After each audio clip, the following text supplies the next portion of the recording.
नमस्कार दोस्तों, मैं संजय कुमार आप सभी लोगों का अपने YouTube channel Gurukul commerce classes में एक बार फिर से स्वागत करता हूं।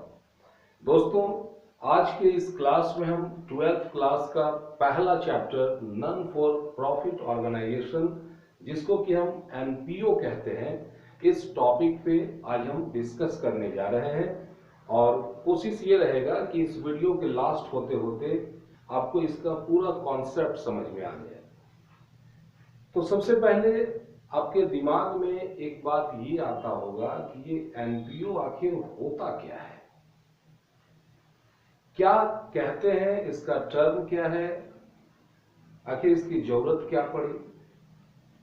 तो जरा ध्यान से देखोगे कि आज के डेट में दुनिया में जीने के लिए आपको पैसे की जरूरत है, और इस पैसे को कमाने के लिए लोग सुबह से शाम दिन से रात एक किए हुए रहते हैं। आज हर काम का, हर ह्यूमन एक्टिविटीज का लास्ट जो मकसद है वो आपका है पैसा कमाना। तो सवाल यह है कि पैसा कमाने के लिए लोग करते क्या क्या है। तो ध्यान देना, हमारे इंडिया में लोगों का सबसे फेवरेट जो सेक्टर है वो है जॉब।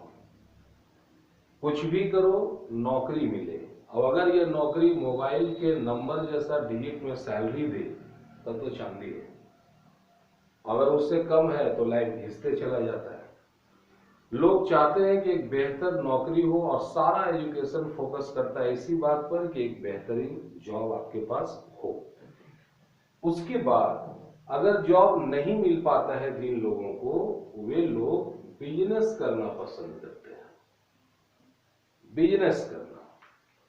और थर्ड ऑप्शन जो होता है, जिनके पास बिजनेस करने के लिए पैसे नहीं है या रिसोर्सेज नहीं है, लेकिन उसके बाद भी अगर वो बिजनेस करना चाहते हो, तो बिजनेस के लिए जो इनिशियल चीज है अगर वो चीज नहीं है, लेकिन हाँ किसी चीज का स्पेशलिस्ट है, वो हुनरमंद इंसान है, तो जो हुनरमंद इंसान होते हैं वो प्रोफेशन को चुनते हैं, प्रोफेशनल।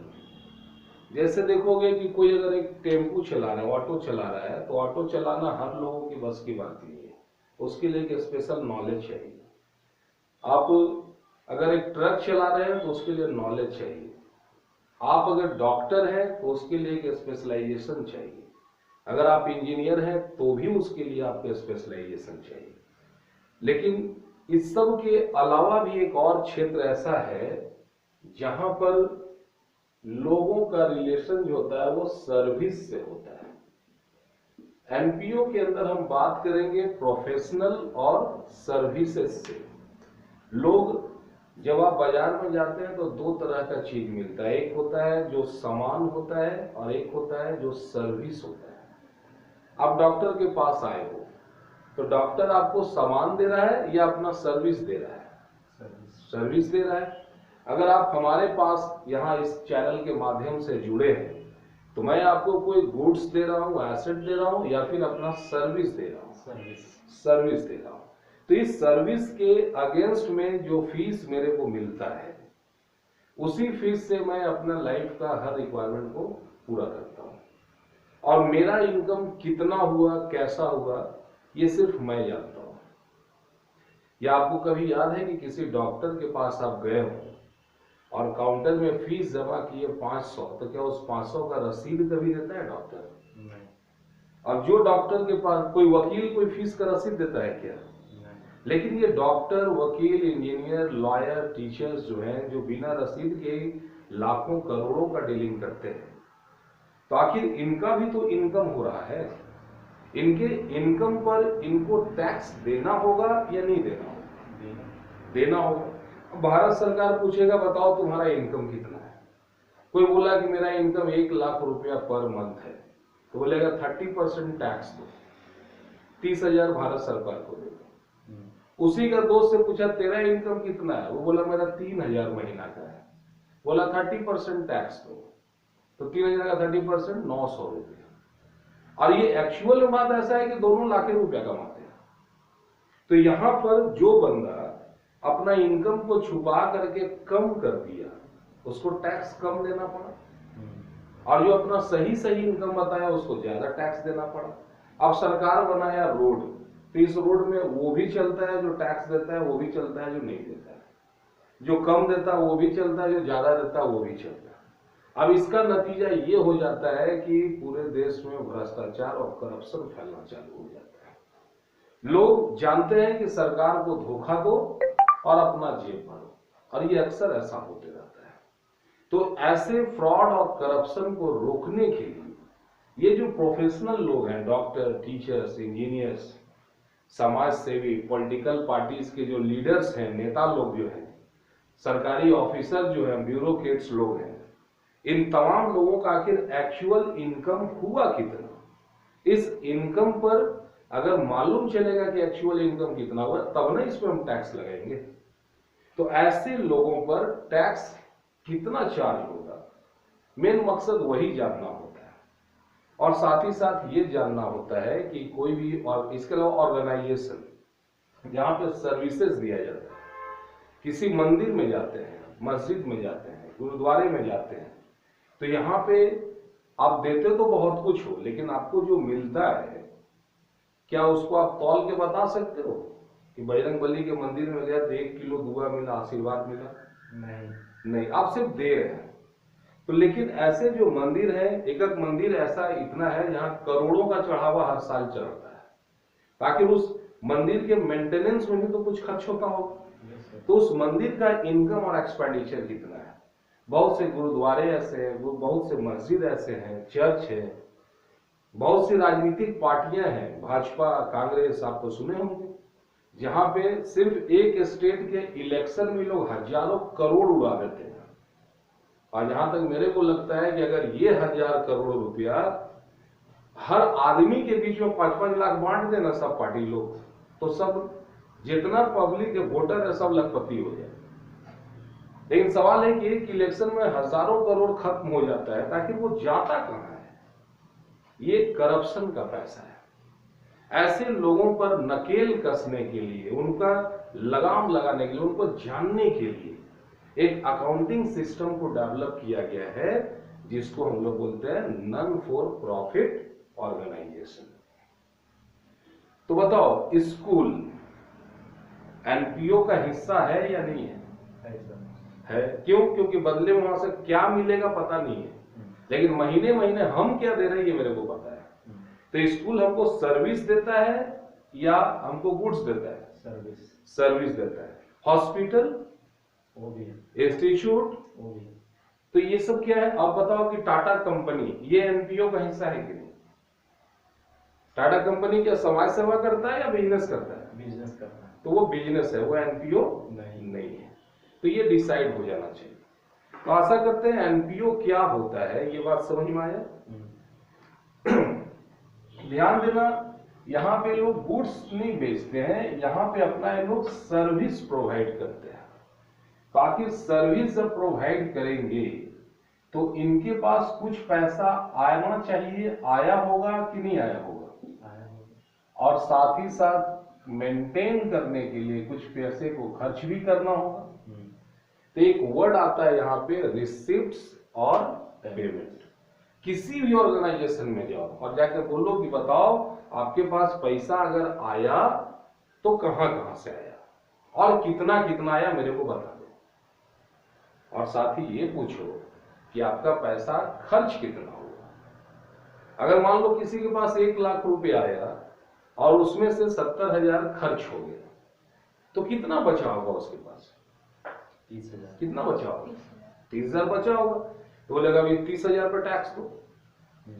अब आदमी जानता है कि जहां बोलते हैं कि बचत बताते हैं, लोग टैक्स मांग देता है। तो यहीं से माइंड खुरापात करना चालू करता है, गड़बड़ी होता है। तो एज ए चार्टर अकाउंटेंट या ऑडिटर, जब आप कॉमर्स के स्टूडेंट हैं तो आपको ये जानना जरूरी होगा। आप डॉक्टर तभी बनोगे जब आपको बीमारियों का इलाज पता हो। आप ऑटो चलाते हैं और आपके दोस्त का पेट में दर्द हो तो उसका ऑपरेशन करोगे क्या? मेरा गाड़ी में पंचर हो जाता तो हम ऐसे होल मार करके पंचर ठीक करते हैं। तेरा पेट में भी गड़बड़ी है, इसको होल करते हैं। तो आएगा कोई? नहीं आता है।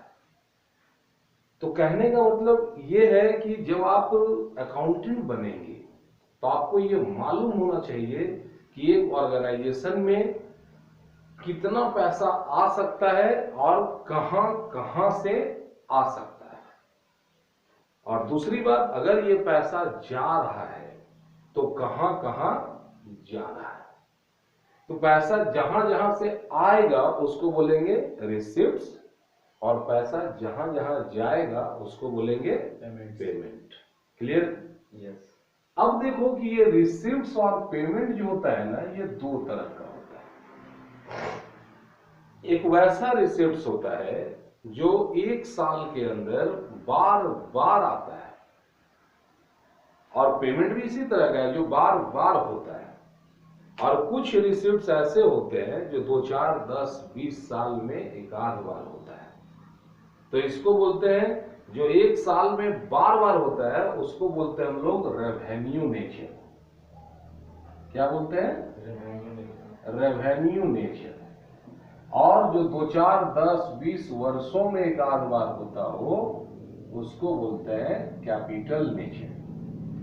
अब जैसे बताओ कि आप एक बिल्डिंग खरीदना चाहते हो, तो बिल्डिंग क्या एक साल में 10-20 ठो खरीदोगे?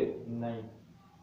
तो बिल्डिंग का खरीदा जाना ये रेवेन्यू नेचर है या कैपिटल नेचर है? Capital nature. Capital nature.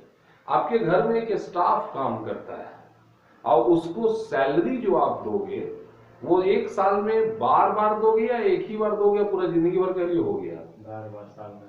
साल में बार बार। यानी किसी को सैलरी देना रेवेन्यू नेचर, यस। और किसी को बिल्डिंग खरीदना कैपिटल नेचर। क्लियर है? Yes sir. तो रेवेन्यू नेचर जो होता है ये दो तरह का आगे बढ़ता है। पहला तो हो गया रेवेन्यू रिसिप्ट्स, रेवेन्यू रिसिप्ट्स, और दूसरा होता है रेवेन्यू पेमेंट। अगर पैसे आपके पास आ रहे हैं तो वो रिसिप्ट्स हुआ, और अगर पैसा आपके पास से जा रहा है तो पेमेंट हुआ। क्लियर है? तो रिसिप्ट्स का मतलब, अगर हम, मेरा कोई स्टाफ है तो उसको हम देंगे तो मेरे लिए पेमेंट हुआ कि रिसिप्ट्स हुआ? पेमेंट हुआ। अगर हम ही किसी के यहाँ वर्क करते हैं और वहां से सैलरी मेरे को मिलता है तो वो क्या हो जाएगा? रिसिप्ट। रिसिप्ट रेवेन्यू नेचर का या कैपिटल नेचर का? Revenue nature. Revenue nature. Clear है? यस। चलो जरा अब कैपिटल नेचर पे बात करते हैं। ये भी दो तरह का, एक होता है कैपिटल रिसिप्ट्स और एक होता है कैपिटल पेमेंट।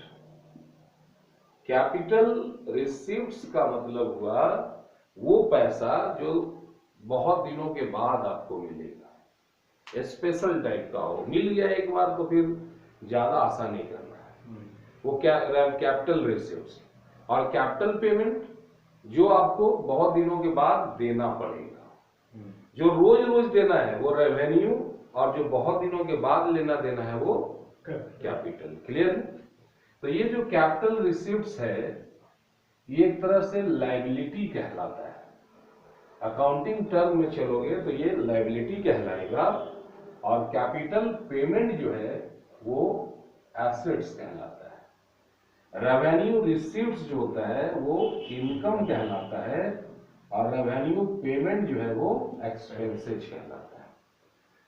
अब इनकम क्या है? अगर किसी के अगल बगल में रिसीव लग जाए तो इसका मतलब है कि वो इनकम है। Rent receive, donation receive, commission receive, interest receive.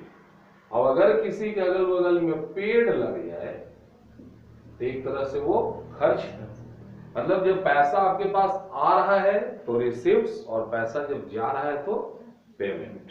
Clear? अब ये एसेट्स और लायबिलिटी जैसी दिखा तो ये एसेट्स और लायबिलिटी को हम एक स्पेशल जगह में लिखते हैं जिसको बोलते हैं बैलेंस शीट, और इनकम और एक्सपेंडिचर को स्पेशल जगह में लिखते हैं जिसको बोलते हैं इनकम एंड एक्सपेंडिचर अकाउंट। समझ में आई बात है? तो ये एनपीओ का पूरा ग्राफ है, इसको आप अच्छे से स्क्रीनशॉट ले लेंगे और अच्छे से इसको स्टडी करना कि आखिर ये हो क्या रहा है। नेक्स्ट वीडियो में हम बात करेंगे कि रिसिप्ट्स और पेमेंट अकाउंट होता क्या है और उसको बनाया कैसे जाता है। आप सभी लोगों ने बहुत ही प्रेम और शांति से मेरी बातों को सुना। आप सभी लोगों को धन्यवाद। और एक बात और, अगर अभी तक आपने हमारे चैनल को सब्सक्राइब नहीं किया तो प्लीज सब्सक्राइब कर लो और बेल बटन को जरूर हिट कर देंगे। Thank you. जय हिंद।